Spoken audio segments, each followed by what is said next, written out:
so we're gonna have to like work our own estimate there, and we'll see how well it works.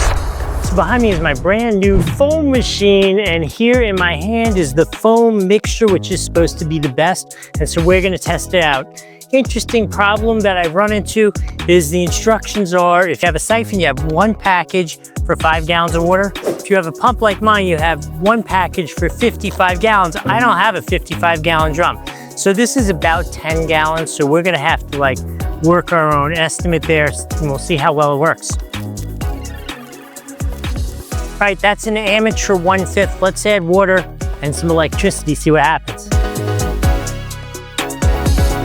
Here's the big lit up switch button.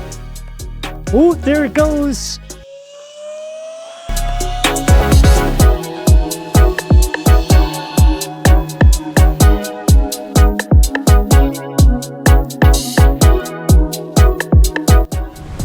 Let's see how wide this is.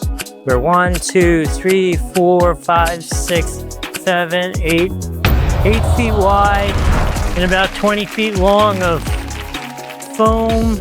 And honestly, when the recipe called for 55-gallon drum, I was thinking it was gonna chew up this 10 gallons of water really fast, but it's not doing that at all.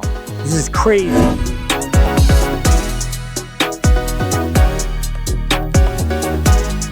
All right, so I am actually almost out of juice, and I have to say, this couldn't be the more perfect juice. If you are curious if this juice is as good as all the reviews, it absolutely is.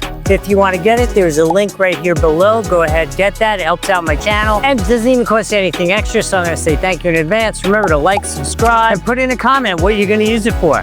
See you in the next video.